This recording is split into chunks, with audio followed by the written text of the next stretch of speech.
네, 강프로입니다. 자, 두산 에너빌리티 보겠습니다. 자, 일단 보합권에 끝났고요. 오늘 시장 기준에서 보면 선방입니다. 근데 한국 시장도 선방한 게 맞아요. 한국 시장이 선방한 이유는 삼성전자가 먼저 빠졌기 때문입니다. 삼성전자가 먼저 빠진 이유는 성장성이 꺾였기 때문이고, 삼성전자는 실적은 좋아요. 실적은 성장을 하고 있습니다. 근데 시장 예상치만큼 성장을 하지 못하고 하이닉스에 밀린 부분이 있죠. 하이닉스에 뭘 밀렸어요? HBM을 밀렸습니다. HBM을. 자, 그러면 이 HBM이 어디로 들어가요? AI. 그쵸? 어디에 사용돼요? GPU. 이렇게 연결이 딱 되는 거예요. 그러면 GPU가 지금 어마어마하게 팔리고 있다는 거 어디서 봐요?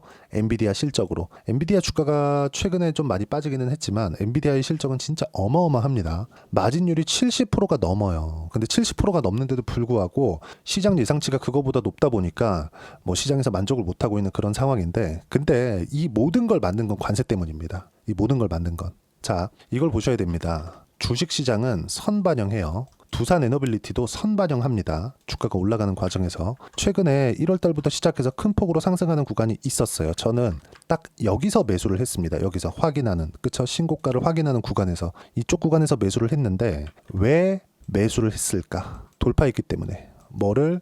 가격대를. 그쵸? 여기를 돌파하면 뭐가 나와요? 신고가입니다. 근데 그 신고가가 나오는 과정에서 어떤 부분이 부각이 됐어요? AI 관련된 모멘텀이 부각이 된 겁니다. 체코 원전 관련된 모멘텀이 아니에요. 그럼 여기서 실제 두산 에너빌리티의 실적이 좋아졌나요? 그건 아니에요. 이 부분을 설명드리기 위함입니다. 그러면 최소한 이 정도의 움직임이 나올 때 시장은 어때야 될까요? 업종 차트 한번 보여드릴게요. 어때요? 코스피가 최소한의 상승 구간은 만들어냈죠. 자, 엄청나게 많이 빠졌어요. 한국 시장은. 그쵸? 폭락하는 구간이 24년 내내 이어졌습니다. 그리고 나서 바닥 찍고 나서 반등하는 구간에서 어떤 종목이 올랐는지를 보면 두산 에너빌리티처럼 많이 빠진 종목이 아니라 그래도 가격대를 유지해온 종목. 그쵸? 추세를 하방으로 끌고 들어가지 않은 종목. 예를 들어서 그래요. 에코프로나 이런 종목군들 어떻습니까? 23년도에 진짜 엄청 많이 올랐잖아요. 근데 추세 한번 무너지니까 어때요? 그쵸? 24년도에 추세 무너지고 쭉 많이 빠졌는데 이번 시장 반등 때 올라왔나요? 안 올라왔잖아요. 뭐 반등하긴 했지. 그렇다 그래서 돌려 세울 정도가 되나요? 아닙니다. 이건 아니에요. 근데 에코프로가 지금 최소한의 가격대도 유지하지 못하는 이유는 실적을 못 내기 때문에 그렇습니다. 근데 그 실적을 성장 측면에서 실적을 내기 시작하잖아요. 아니면 낼 것 같잖아요. 그럼 어떻게 됩니까? 주가가 정말 폭발적인 그 상승세를 만들 수 있어요. 근데 여기서 우리가 이거 보자고요. 삼성전자. 삼성전자의 주가가 한국 시장에 주는 의미가 상당히 크기 때문에 제가 시장 기준에서 이야기를 드릴 때는 삼성전자를 반드시 붙여서 이야기를 드리는데, 이해를 해 두시면 두산에너빌리티의 저점은 못 잡아도 이제는 물려도 되겠구나. 이 정도의 움직임은 잡을 수 있습니다. 반드시 기억을 하시는 게 좋아요. 자, 보시면 두산 에너빌리티가 올라갈 때 삼성전자가 최소한 안 빠지는 구간, 이 상황은 만들었죠. 그러면 삼성전자가 안 빠지는 구간은 언제가 될까요? 성장성이 꺾인 주가 적용이 되었을 때. 그게 지금입니다. 보세요. 삼성전자의 여기 이 가격대 있죠? 이 중간에 지우고 이 가격대 얼마예요? 88,800원. 한 9만 원이라고 할게요. 이 구간의 실적을 보면 어떻습니까? 24년도 실적 32조예요. 32조. 근데 23년도의 실적 얼마예요? 6조입니다. 몇 배 성장? 한 5배 성장을 했죠. 그런데도 불구하고 삼성전자는 어떻게 됐어요? 폭락했습니다. 왜? HBM으로 연결시키지 못했기 때문에. 시장에서 바라는 내용을 만들어내지 못했기 때문에. HBM으로 들어가야 AI 붐을 탈 수 있거든. 근데 삼성전자에선 이걸 못했습니다. 이걸 한쪽이 어디예요? 하이닉스입니다. 하이닉스. 자, 보세요. 하이닉스예요. 좀 길게 보겠습니다. 자, 하이닉스가 주가는 더 많이 올랐습니다. 가격대로 찍어볼게요. 6만원부터 9만원까지 이렇게 올라간 게 삼성전자입니다. 6만원부터 9만원이면 대략 50% 정도 상승한 거죠. 근데 하이닉스는 23년도부터 이 8만원부터 시작해가지고 25만원 정도까지 한 7, 8만원부터니까 거의 한 그 4배 가까이 그 저가부터 이 등락폭을 보면 그 정도까지 상승이 나왔었던 거예요. 근데 삼성전자는 이쪽 구간에서도 돈을 벌었고 하이닉스는 이쪽 구간 23년도입니다. 23년도 여기도 그렇고요. 이쪽 구간에서는 돈을 못 벌었어요. 적자였어요. 근데 상승폭은 하이닉스가 더 컸다. 어떤 부분이 적용됐기 때문입니까? 성장성이에요. 성장성. 성장하는 산업군에 속해 있는가. 정말 중요합니다. 근데 하이닉스에서 HBM을 27년도까지 완판시켜놨거든요. 그러면 엔비디아의 GPU는 27년도까지 물량이 없다는 거예요. 이때 만들어 놓은 전량을 데이터 센터로 다 들어간다고 보면 되는데 이 데이터 센터에서는 뭐가 필요해요? 전기가 필요합니다. 그 전기 어디서 만들어요? 여기 원전 이쪽으로 투자가 지속되고 있는 겁니다. 아직까지 본격적으로 뭐 확대되거나 그런 건 아니에요. 그럼 우리가 여기서 이거 보자고. 체코 원전 관련돼서 좀 걱정을 많이 하시는 것 같아요. 궁금해도 많이 하시고. 근데 체코 원전은 그렇게 중요하게 보지 않으셔도 됩니다. 여기 보세요. 두산 에너빌리티 그리고 여기 24년 7월 달 그쵸? 여기서 체코 원전 수주 결과가 나왔죠. 뭐 지금도 하고 있지만 24조짜리 지금 하고 있죠. 근데 이게 만약에 좋게 결정이 된다고 하더라도 주가는 고가에서 꼬리 달 확률이 굉장히 높아요. 그럼 어디가 나와야 돼요? 미증시가 안정돼야 된다. 근데 미증시는 언제까지 빠져요? 지금 거의 다 빠졌습니다. 자, 여기서 제가 조금 어려운 이야기를 드릴 거예요. 미증시가 10% 정도 빠지잖아요. 그럼 일반적인 조정 구간입니다. 한 5에서 10% 언제든지 조정 나올 수 있어요. 근데 10에서 20% 그럼 경기 이거 좀 문제 있는데 이런 내용들이 발생해야 됩니다. 20% 정도 빠지려면. 근데 20%가 넘어가잖아요. 그러면 주최 측, 뭐 정부, 그러니까 미국의 정부에서도 그렇고 뭐 지금은 그 트럼프가 직접적으로 나와서 얘기를 하겠죠. 그게 아니면 연준에서 나와서 얘기를 합니다. 뭔가 조치 취할 거다. 진정해. 그쵸? 금리 인하할 거야. 이런 내용들 하면서 시장을 좀 진정시켜요. 자, 왜 이렇게 만들까요? 주가는 즉 주식 시장의 뭐 미국으로 따지면 S&P 500이나 나스닥 지수는 경제의 성적표이기 때문에 그렇습니다. 이게 무너지잖아요. 미국은 금융권에 대한 붕괴까지 이어질 수 있습니다. 근데 지금은 이런 상황이 만들어지고 있지 않으면서 경기 침체 관련된 이슈가 만들어지고 있습니다. 왜 그럴까요? 관세예요, 관세. 자, 그러면 이 관세로 인해서 이거 한번 보시죠. 자, 요 내용인데 이게 한글로 번역해서 볼게요. 자, 보시면 이게 애틀랜타 연준입니다. 여기서 GDP를 발표하거든요. 그 GDP가 엄청나게 많이 꺾였습니다. 지금 확 꺾인 거 보이시죠? 그쵸? 자, 왜 이렇게 꺾였을까? 25년 1분기의 GDP가 마이너스 2.8이 나왔거든요. 그쵸? 이게 관세 때문에 그래요. 관세 때문에. 자, 그러면 이 관세를 지금 누가 주도하고 있어요? 트럼프가 주도하고 있습니다. 그럼 우리가 그냥 상식적으로 생각해 볼게요. 트럼프는 유예할 거야. 이 한마디만 하잖아요. 그러면 시장은 돌아섭니다. 시장에서 지금 압박하고 있는 거예요. 물론 트럼프가 이 말을 할지 안 할지 아니면 계속해서 관세를 밀고 갈지 이거는 지나와 봐야 알죠.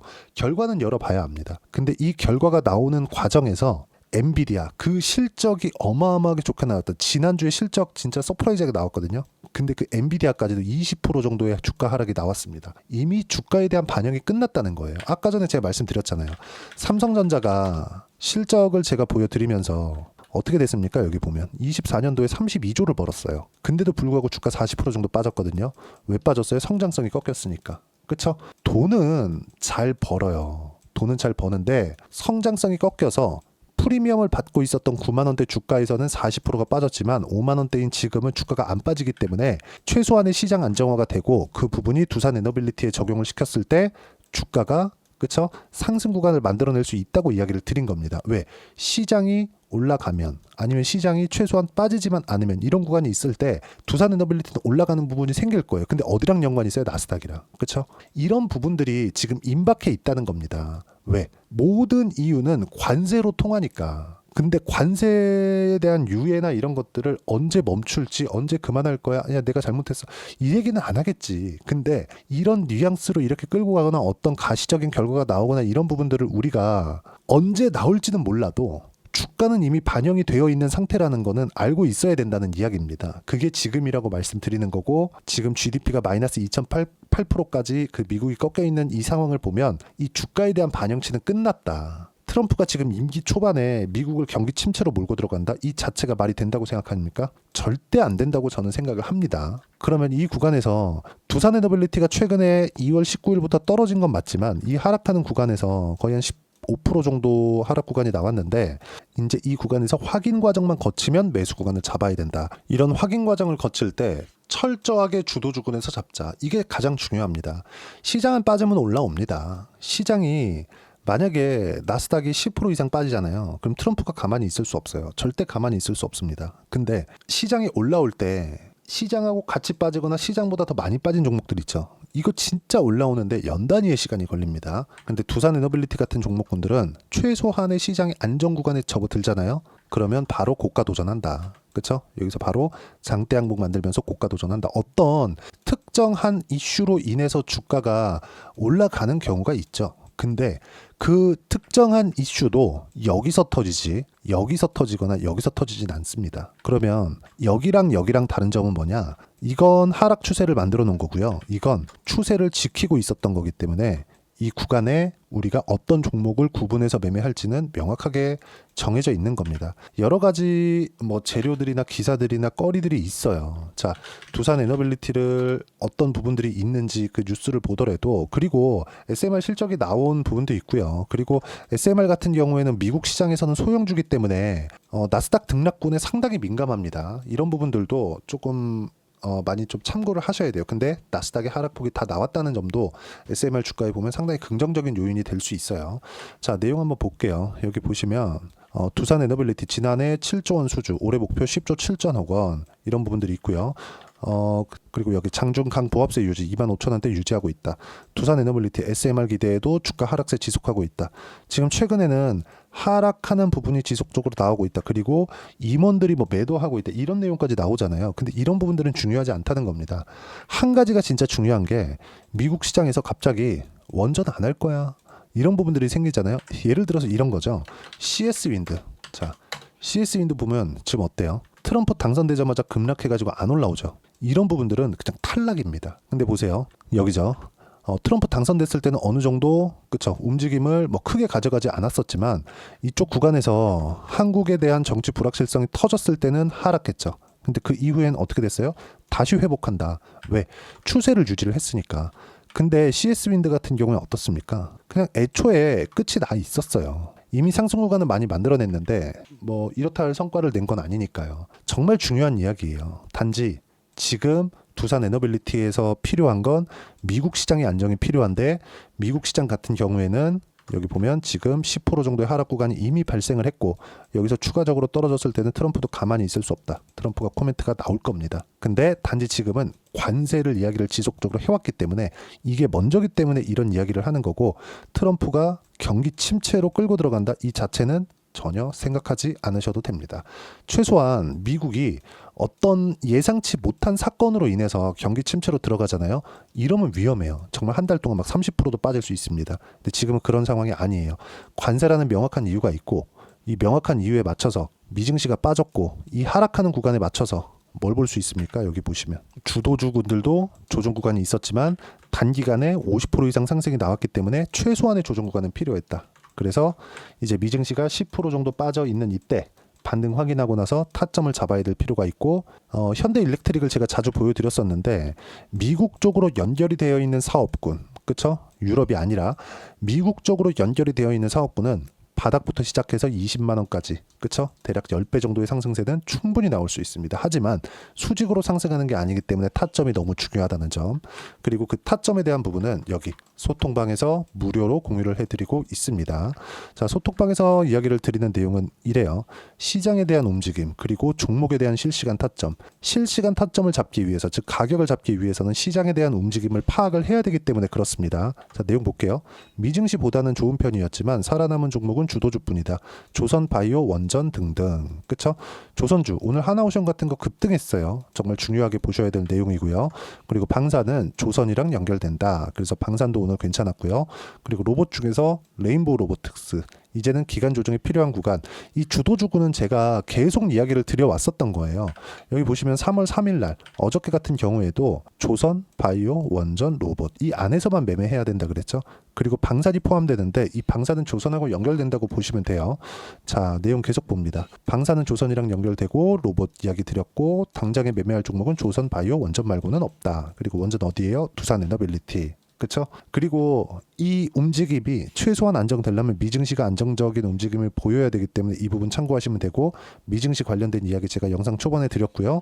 소통방에서도 이야기를 드리고 있고, 미증시의 안정 구간이 있었을 때 여기 나오는 조선, 원전, 바이오, 로봇 이 종목군들 실시간 타점을 제가 소통방에서 무료로 공유를 해드리고 있으니까 구독과 좋아요 눌러주시면 무료 입장 가능하고요. 입장 링크를 공유해드릴 수 있게 010-8713-1916으로 구독이라고 문자 보내주시면 소통방 입장 링크 순차적으로 공유를 해드리도록 하겠습니다. 자, 그리고 소통방에서 매매하는 내용 중에서 어느 정도의 성과가 나오고 있는 그 부분은요, 여기 자동일지 차트를 보면 알 수 있습니다. 실제 제 매매 화면이고요. 제가 조회를 눌러가면서 보여드릴게요. 그쵸? 조작이 불가능하다는 내용을 보여드리기 위해서고, 자, 하나오션입니다. 어때요? 제가 싸게 살려고 노력하지 않죠. 올라오는 부분 다 확인하고 매매를 한 결과 1월 달에 57% 수익 구간. 반도체가 강할 때 예를 들어서 그래요. 뭐 자람 테크놀로지나 이런 거, 그쵸? 상승하는 구간에 매매를 했을 때 75% 수익 구간. 단기간에 수익이 가능하다. 그리고 여기 쭉 보시면 지금 두산 에너빌리티를 이야기를 하고 있으니까 이쪽 구간에서 체코 원전에 대한 기대감이 저도 있었습니다. 근데 여기서 4%밖에 수익을 못 냈어요. 왜? 종목군 시세가 안 나왔으니까. 근데 여기선 어때요? 그쵸? 지금은 다르다. 한 번에 거래 터지면서 뭐 확 물량을 쏟아낸 게 아니라 하락하는 명확한 이유가 있다는 거죠. 그게 뭡니까? 아까 전에 말씀드렸었던 내용하고 동일해요. 그게 시장에 대한 움직임 때문이다. 근데 시장은 빠지면 올려야 된다. 누가? 트럼프가. 아니면 연준에서. 이거 어쩔 수가 없어요. 자, 그럼 그랬을 때 올라가는 구간에서 했을 때 단기간에 수익 구간이 발생한다는 점. 예를 들어서 뭐 반도체 쪽에서 하나 더 보시죠. 뭐 DI나 이런 종목군들을 보더라도 보세요. 상승하는 구간을 꾸준하게 공략한 결과 25%대, 14%대 꾸준하게 수익 구간이 발생하고 쭉 내려보면 22, 26%대. 그렇죠? 상승하는 구간에 있는 종목을 반드시 공략을 해야 되고 그런 부분을 소통방에서 무료로 공유를 해드리고 있으니까 구독과 좋아요 눌러주시고요. 댓글 하나씩 달아주시고 입장 링크를 공유해드릴 수 있게 010-8713-1916으로 구독이라고 문자 보내주시면 소통방 입장 링크 순차적으로 공유를 해드리도록 하겠습니다. 자, 그리고 가장 중요한 점, 가격에 대한 이해를 어떻게 해야 되느냐, 그 부분은요. 여기 두산 에너빌리티의 단기 보유 전략, 가격 전략 두 가지 내용인데, 단기는 2주입니다. 2주 동안 내가 어떻게 수익 구간을 만들 것인지 그 부분이고, 2주 안에 수익 구간을 만들기 위해서는 가격에 대한 이해가 필요합니다. 이 두 가지 내용 모두 무료로 공유를 해드리도록 할 테니까 구독과 좋아요 눌러주시고요. 010-8713-1916으로 두산 에너빌리티라고 문자 보내주시면 가격, 단기 보유 전략 함께 공유해드리도록 하겠습니다. 자, 1월 달에 제가 종목 장세가 온다고 했는데 종목 장세가 실제 진행이 됐고요. 1월 달에 종목 장세가 지나왔기 때문에 이격도도 발생을 했습니다. 2월 달에는 그 이격을 좁히는 과정까지 발생을 했습니다. 물론 관세 관련된 내용들이 약간 좀 시장을 좀 강하게 떨어뜨리면서 많이 좀 당황을 하신 분들도 있습니다. 뭐 저도 이거 이렇게까지 해야 되나 하는 정도의 생각이 좀 들긴 하는데, 어쨌든 간에 시장은 빠졌고 두산 에너빌리티는 최소한 2월 달에 시세가 시작하던 가격대는 지킬 수 있다. 나스닥이 그만큼 빠졌기 때문입니다. 나스닥은 무한정 빠지지 않아요. 세계 최고의 기업이 나스닥에 있고, 지금 두산 에너빌리티는 체코 원전이나 이런 부분보다 나스닥의 움직임에 치중해서 볼 필요가 있습니다. 그리고 이렇게 시장 기준에서 종목을 보고 그리고 주도주를 파악할 때 3월 달에 어떤 종목을 매매를 해야 되는지 제가 딱 한 종목만 준비를 해놨으니까 영상 끝까지 시청하시고요. 모든 분들이 성공 투자하셨으면 참 좋겠습니다. 네, 4분기가 돼도 시장의 회복세가 나오지 않고 있습니다. 미증시는 계속해서 좋은데 한국 시장은 어려운 구간이 계속됩니다. 이 가운데서도 영상을 끝까지 시청해 주시는 분들을 위해서 제가 4분기 그리고 25년 1분기까지 주도할 수 있는 주도주를 준비를 해왔습니다. 같이 공유를 해드릴 거고요. 이런 부분들을 제가 계속 같이 매매를 하고 있습니다. 자, 내용 보시면 1분기와 2분기 그리고 1분기부터 3분기 지금까지도 강세를 보이고 있는 알테오젠과 같은 종목군들 다 제가 매매를 해왔었던 종목군들이고요. 최근까지도 매매를 같이 해오고 있습니다. 자, 저는 가장 투명하게 공개를 하고 있죠. 제가 매매하는 내용들을 다 오픈을 해서 이야기를 드리고 있습니다. 실제 제 계좌 수익률들이고요. 이런 부분들을 어떤 식으로 내는지를 이해하고 파악해야 되는 게 중요합니다. 자, 내용 보시면 HLB 어떻습니까? 상승하는 구간에 매매한 결과 31.9%의 수익 구간 1월 달입니다. 그쵸? 이걸 제가 5월 달까지 매매를 꾸준하게 해왔고 마지막 매매는 6월 달에 끝냈습니다. 하한가 두 방을 피하고 다시 마지막에 그쵸 20% 정도 수익 구간까지 이 부분도 확인시켜 드릴게요. 알테오젠 같은 경우에는 여기 5월과 6월 달에 매매한 내용인데 매수 타점을 2번 잡았죠. 그리고 매도를 4번 잡은 결과 33%의 수익 구간 한 군데에서만 이렇게 나온 거고, 이 부분을 다시 한번 확인해 보면 자, 알테오젠을 한번 쳐보겠습니다. 알테오젠 딱 쳐보면 제가 여기 2월과 3월 달 그리고 5월과 6월 달 그리고 9월 달까지 매매 구간을 꾸준하게 만들어 왔죠. 여기서 눌림목 구간을 한번 더 준다면 다시 매수 구간을 잡을 예정이지만 지금은 4분기 그리고 내년 1분기까지 주도주 주도주가 어떻게 형성이 되는가, 그리고 어떤 종목을 잡아야 되는가, 그 부분이 중요하니까 그 부분에 대해서 이야기를 드리도록 하겠습니다. 자, 내용 보시면요, 이 내용을 모두 수렴하고 있어야 된다. 이 세 가지 내용만 갖춰져 있으면 주식시장에서 나 혼자, 나 스스로도 꾸준하게 수익이 나는 주도주를 잡아낼 수가 있습니다. 자, 내용 보시면 8월 5일날 시장 폭락이 나왔죠. 미국의 경기 침체 우려감이 불거지면서 시장이 폭락이 나왔는데, 그 시장 폭락 구간 안에서도 가장 강했었던 업종이 뭔가, 이 부분을 체크를 해보셔야 되고요. 그리고 실적에 대한 부분은 미래가치가 들어가야 되지만 이건 너무 당연하게 들어가야 되는 겁니다. 미래가치가 좋아지는 부분. 근데 지금까지 실적이 조금 더 좋겠죠. 전 지금 당장의 실적은 그렇게 중요하게 보진 않는데, 이번에 준비해온 종목은 지난 3개년 연속 순수익이 증가했다는 점 주목해서 봐야 되겠고요. 그리고 가장 중요한 점, 수급이죠. 그래야 단기간에 수익을 낼 수 있겠죠. 이건 뭐냐? 저점 매집봉이 꾸준하게 나오고 있는가, 외국인들의 미친 매집이 나오고 있는가, 이런 부분인데, 이 종목이 뭐냐? 제가 이렇게 차트로 준비를 해왔습니다. 자, 내용을 간단하게 보셔야 돼요. 폭등 전에 꾸준하게 매집봉이 나오는가, 그리고 시장 폭락, 즉 시장보다 강한 움직임을 보이고 있는가. 여기가 8월 달입니다. 8월 달에 똑같이 폭락이 나왔지만 회복하는 과정에서 빠르게 회복 구간을 만들어냈죠. 제가 종목만 띡 던져 드리는 게 아니라 아까 전에 말씀드렸었던 대로 여기 소통방에서 어떻게 대응하는지, 그리고 어떻게 가격대를 잡아야 되는지, 이런 부분까지 제가 함께 공유를 해드리고 있으니까 이 내용 확인해 보시면 됩니다. 시장에서 강한 종목은 제가 모두 참여해서 매매를 하고 있다고 보시면 됩니다. 자, 그런데도 불구하고 제가 왜 15에서 30%냐?